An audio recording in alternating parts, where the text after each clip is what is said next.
Hello दोस्तों, नमस्कार। आप सभी का स्वागत है अपने नए YouTube channel collection of maths पर। तो दोस्तों, कल के मैंने वीडियो में 80 से 90 तक के सभी ऑब्जेक्टिव प्रश्नों का हल कर दिया था और आज मैं आप सभी को 91 से लेकर के 100 तक के सभी ऑब्जेक्टिव प्रश्नों को हल करवाऊंगा। आपको जानकारी के लिए बता दूं कि जो बिहार बोर्ड की तैयारी के लिए बीबीटी का जो गाइड आता है उसी का मैं चैप्टर बाय चैप्टर ऑब्जेक्टिव का सॉल्यूशन करवाता हूं। तो लास्ट तक वीडियो को ज़रूर देखें। तो देखिए, पहला नंबर प्रश्न आपका कहता है निम्नलिखित में से कौन सा कथन सत्य है। ठीक है, 91 नंबर में है। पहला कहता है कि दो अपरिमेय संख्याओं का गुणनफल हमेशा अपरिमेय होता है। पहला स्टेटमेंट है कि दो अपरिमेय संख्याओं का गुणनफल, तो दो अपरिमेय संख्या लीजिए तो √5 गुना √5, तो रिजल्ट आ जाएगा 3। एक है √5, एक है √3, √5, ये दोनों भी अपरिमेय है, लेकिन ये रूट क्या हो जाएगा 15। ठीक है, तो आप क्या देखें कि दो अपरिमेय संख्याओं का गुणनफल, दोनों अपरिमेय संख्या है, हमेशा अपरिमेय होता है। ये तो अपरिमेय हुआ, लेकिन ये तो परिमेय ना हो गया जी। है हमेशा ना होगा, एक हो रहा है एक नहीं हो रहा है, हमेशा नहीं होगा। इसलिए ये स्टेटमेंट आपका क्या है, गलत है। दूसरा नंबर है कि एक परिमेय व एक अपरिमेय संख्या का गुणनफल हमेशा अपरिमेय होता है। तो एक परिमेय और एक अपरिमेय गुना कीजिएगा तो 2√5 आवेगा, और 2√5 क्या है, अपरिमेय। ठीक है, अब देखिए, हम कहें कि दो अपरिमेय संख्या, एक अपरिमेय व एक परिमेय संख्या का गुणनफल क्या होता है, संख्या का गुणनफल हमेशा अपरिमेय होता है। तो देखिए और ले लीजिए, जैसे हम ले लिए 3 गुना अपरिमेय संख्या ले लीजिए तो 3√7, ये भी अपरिमेय हो जाएगा। तो आप कोई भी एक परिमेय संख्या लीजिए और कोई भी एक अपरिमेय संख्या लीजिए, ठीक है, दोनों का क्या कीजिए, गुना, हमेशा कौन आवेगा, अपरिमेय आवेगा। आप करके देख लीजिएगा। ठीक है, चलिए संतुष्टि के लिए ऑप्शन सी चेक करते हैं। दो अपरिमेय संख्या का जोड़, जैसे दो अपरिमेय संख्या √5, ठीक है, इसको तो और जोड़ नहीं सकते हैं। का जोड़, दो अपरिमेय संख्या का जोड़ कभी अपरिमेय नहीं होता है। आप जब जोड़िएगा दो अपरिमेय संख्या को तो ये पूरा अपरिमेय ही संख्या है। ठीक है, लेकिन ये कह रहा अपरिमेय नहीं हो सकता है, तो यह स्टेटमेंट आपका क्या हो गया, गलत। एक पूर्णांक आप कुछ भी ले लीजिए, 1 2 3 4 5 6, चलिए हम एक ले लेते हैं, तथा एक परिमेय संख्या ले लीजिए, का जोड़ कभी पूर्णांक नहीं हो सकता है। जोड़ है तो 2, तो ये भी तो आपका पूर्णांक ना गया जी। ठीक है, तो इसलिए ये स्टेटमेंट क्या हो जाएगा, गलत। एक पूर्णांक, अब कोई भी पूर्णांक ले लीजिए फिर से, चलिए हम 5 ले लेते हैं, प्लस तथा एक परिमेय संख्या का जोड़, कोई परिमेय संख्या ले लीजिए 10 ले लेते हैं। ठीक है, तो जोड़े तब 15 आया, का जोड़ कभी पूर्णांक नहीं हो सकता है। 15 भी एक क्या है, पूर्णांक है। तो ये स्टेटमेंट आपका क्या हो जाएगा, गलत। ठीक है, उम्मीद करता हूँ कि 91 नंबर आपको समझ में आ गया होगा। अब हम 92 नंबर प्रश्न की ओर बढ़ते हैं। ठीक है, तो देखिए 92 नंबर प्रश्न आपका कहता है कि x⁻n+1 का एक गुणक x+1 है, सिर्फ तभी इसका एक गुणक है इतना, कब, किस कंडीशन में होगा। तो देखिए 92 नंबर में अगर हम आपको कहें कि 15 का एक गुणक 5 है, इसका मतलब है कि 5 से ये संख्या क्या हो जाएगी, विभाजित। हम कहें कि 20 का एक गुणक 4 है, इसका मतलब हुआ कि 20 4 से क्या हो जाएगी, विभाजित। तो यहाँ पे कहता है क्या 92 नंबर प्रश्न में कि x के पावर n प्लस 1 किसका, तो x प्लस 1 का क्या है, इतना का एक गुणक होगी, n हुआ। तो आप देखिए यानी x के पावर n प्लस 1 अब बटा गुणक है यानी भाग दे सकते हैं, इससे ये विभाज्य है, इससे ये विभाज्य है, तो इससे ये भी विभाज्य होगा। तो आप n बराबर 1 रखिए, ठीक है। तो देखिएगा कि आपका रिजल्ट आएगा x n की जगह पर 1 प्लस 1 बटा x प्लस 1, तो x प्लस 1 बटा x प्लस 1 पूरा पूरा विभाजित हो गया, ठीक है, पूरा पूरा विभाजित हो गया। अब n बराबर क्या ले लीजिए 2, तो देखिए x के पावर 2 प्लस 1 बटा x प्लस 1। अब ये पूरा पूरा विभाजित, पूरा पूरा विभाजित हो गया, आइए पूरा पूरा विभाजित नहीं हुआ, ठीक है। तो अगर ये गुणक है तो n बराबर काट न गया जी, यानी n बराबर 1 से विभाजित हो गया। तो गुणक होने के लिए विषम संख्या चाहिए, तो n क्या है हमारा, n की जगह पर कितना मान रखे तब गुणक आ गया, काट गया पूरा पूरा, क्योंकि गुणक है तो इससे ही काटना चाहिए, तो विषम संख्या रख रहे हैं तब काट रहा है, यानी n की जगह पर 1 रखे, n 1 क्या है, विषम संख्या है, ठीक है। आप क्या कीजिएगा कि n बराबर 3 रखिएगा, तो देखिए x के पावर 3 प्लस 1 बटा x के पावर 1 हो जाएगा।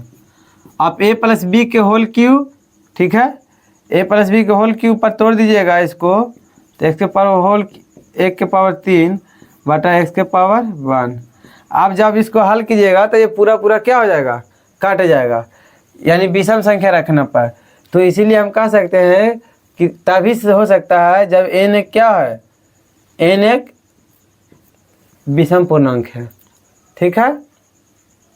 अब देखिए आपका 93 नंबर प्रश्न आपका कहता है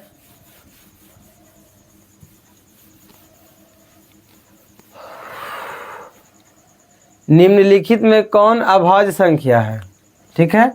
तो देखिए 10 है ऑप्शन में, अभाज्य संख्या किसको कहते हैं, जो एक और स्वयं के अलावा किसी अन्य दूसरा संख्या से ना कटे, उसी को हम अभाज्य संख्या कहते हैं। तो देखिए 10 1 से तो कट रहा है, 10 से तो कट रहा है, यानी एक और स्वयं के अलावा हम देख रहे हैं तो ये क्या हो रहा है, 5 से कट रहा है, ये क्या हो रहा है, 2 से कट रहा है। देखिए आपको अब 93 में हम सिखाते हैं, 93 ऑप्शन में ए में है 10, तो 10 1 से विभाजित हो रहा है, 10 से विभाजित हो रहा है, और 5 से विभाजित हो रहा है, 2 से विभाजित हो रहा है। तो यहाँ पे देखिए एक और स्वयं के अलावा किसी अन्य संख्या से विभाजित हो रहा है, इसीलिए यह अभाज्य संख्या आपका नहीं होगा। ऑप्शन बी में चलिए 21, 1 से विभाजित हो रहा है, 21 से तो विभाजित होगा। अब देखिए ये 7 से विभाजित हो रहा है और 3 से, तो एक और स्वयं के अलावा 7 और 3 से विभाजित हो रहा है, इसलिए आपका ये क्या हो जाएगा, विषम, या आपका भाज्य संख्या हो जाएगा। ऑप्शन सी में है 11, तो 11 को देखते हैं तो 11 1 से कटता है और 11 से, और किसी से नहीं कटता है, इसलिए 11 आपका अभाज्य संख्या होगा। ऑप्शन नंबर 35 है डी में, देखिए ये 1 से काट रहा है, 35 से काट रहा है, ठीक है, और 7 से काट रहा है, 5 से काट रहा है, इसलिए भाज्य संख्या है। ये भाज्य, सॉरी इसमें आंसर नहीं होगा, ये भाज्य संख्या हो गया, हमें अभाज्य निकालना था, ठीक है। 94 नंबर प्रश्न है आपका, क्या है ये देखिए, यदि दो संख्याओं का HCF 15 है, 94 नंबर प्रश्न में HCF बराबर कितना है, 15, दो संख्याओं का HCF बराबर 15 और LCM बराबर 90, एलसीएम बराबर 90 हो तो संख्या का गुणनफल क्या होगा? संख्या यानी पहली संख्या और दूसरी संख्या दोनों दिया बोल रहा है। यहाँ पे कोई ये नहीं बोला है कि आपको कि पहली संख्या, ये नहीं आपको बोला है कि दूसरी संख्या, यहाँ पे संख्या का गुणनफल। तो हम लोग जानते हैं कि चूंकि पहली संख्या गुना दूसरी संख्या बराबर होता है HCF गुना LCM। तो पहली संख्या गुना दूसरी संख्या हो गया HCF आपका 15, LCM हो गया 90। ठीक है, 15 नमा 35 से 135 और 1 0।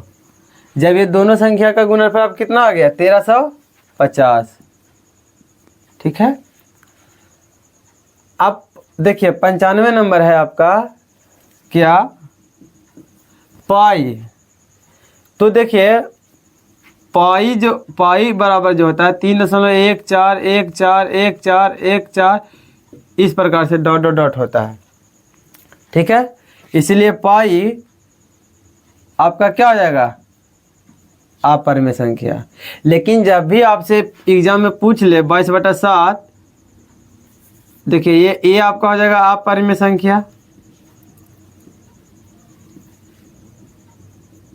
लेकिन जैसे ही पाई 22/7 देगा तो ये आपका क्या हो जाएगा?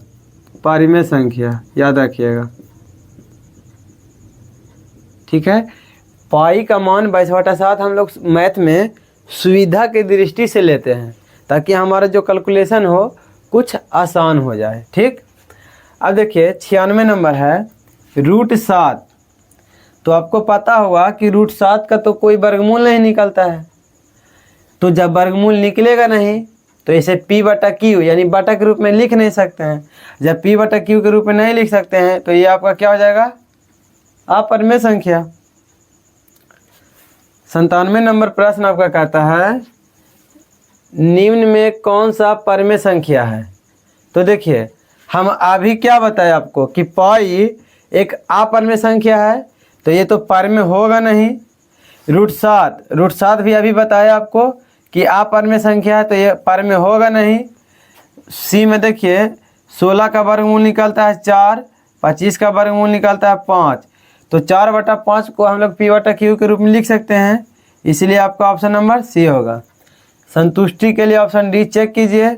तो √3 है, तो √3 एक अपरिमेय संख्या है और अपरिमेय संख्या के साथ किसी परिमेय संख्या का जब गुणा रहे तो वो पूरा क्या हो जाता है? अपरिमेय। और अपरिमेय में भाग दीजिएगा परिमेय से तो अपरिमेय, यानी ये टोटल अपरिमेय हो गया। यानी परिमेय आपका कौन था? Option number C. ठीक है, √98 नंबर में कहता है कि √5 एक है। तो आपको पता होगा कि √5 का मान तो पूरा निकलेगा नहीं, वर्गमूल इसका निकलेगा नहीं। जब वर्गमूल नहीं निकलेगा तो इसे हम P/Q के रूप में भी नहीं लिख सकते हैं, इसीलिए √5 जो आपका हो जाएगा अपरिमेय संख्या हो जाएगा। ठीक है, अब देखिए 99 नंबर प्रश्न आपका कहता है निम्न में कौन अलग है? अलग यानी भिन्न। तो यहाँ पे देखिए 3/5 एक परिमेय संख्या है। हम अलग की दृष्टि से देखेंगे, हम चैप्टर पढ़ रहे हैं वास्तविक संख्या, तो वो या तो शांत और अशांत के रूप में अलग पूछ सकता है, या तो परिमेय और अपरिमेय इसी के आधार पर अलग पूछ सकता है। यहाँ पे देखिएगा तो 16 का वर्गमूल निकलेगा 4 और 4 का निकलेगा 2, तो ये भी परिमेय ये भी परिमेय। लेकिन यहाँ पे देखिए √2 का तो पूरा वर्गमूल निकलेगा नहीं और इसीलिए अपरिमेय संख्या हो गया। और अपरिमेय में किसी परिमेय संख्या से भाग दीजिएगा तो ये पूरा क्या हो जाएगा? अपरिमेय। तो ये अपरिमेय हो गया, ये परिमेय और ये परिमेय, यानी अभी तक ये सबसे अलग दिख रहा है। डी में चेक कीजिए तो देखिए √25 का 5 निकलेगा और ये बटा में तो 9 के 9 है, यानी ये भी परिमेय ये भी परिमेय ये भी परिमेय, यानी ऑप्शन सी का क्या था? अलग था। ये क्या है? अपरिमेय संख्या है। अब देखिए 100 नंबर में है आपका √15/3। तो 3 से 5 मरतबे काटिएगा तो वापस रूट क्या आ जाएगा 5। ठीक है, आज जो कि ये क्या है अपरिमेय संख्या है, अपरिमेय संख्या। तो क्योंकि रूट 5 का तो मान निकलेगा नहीं पूरा पूरा, अभी अभी हम बताए हैं, तो रूट 5 क्या हो जाएगा अपरिमेय संख्या। तो धन्यवाद। यदि आप या आपके कोई भी भाई बहन बिहार बोर्ड 2024 के लिए तैयारी कर रहे हैं तो आप उन्हें ये मेरा मैथ का वीडियो ज़रूर दिखाएं, ताकि उनका जो मैथ का लेवल है वो 0 से एकदम हीरो लेवल तक पहुंच जाए और पूरा तोड़ फोड़ मैथ का एकदम कर दे, एग्ज़ाम में कोई भी डाउट ना रह जाए। तो यदि वीडियो अच्छा लगा हो तो सब्सक्राइब बटन को ज़रूर दबा लीजिए। धन्यवाद। फिर मिलूँगा अगले वीडियो में। जय हिंद, जय भारत।